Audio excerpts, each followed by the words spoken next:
Hello viewers, আপনাদের কিন্তু আজকে নিয়ে চলে আসলাম কিভাবে হাওয়াই মিষ্টি বানাতে হয় সেটা দেখানোর জন্য। আপনারা ভিডিওটা স্কিপ না করে সম্পূর্ণ ভিডিওটা দেখতে থাকুন।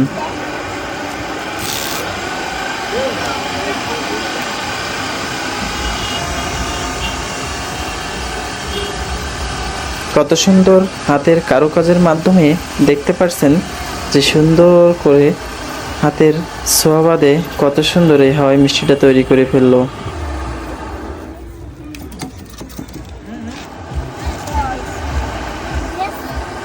লাল রঙে মিশ্রিত চিনি দিয়েই কিন্তু এই হাওয়াই মিষ্টিগুলো তৈরি করা হয়।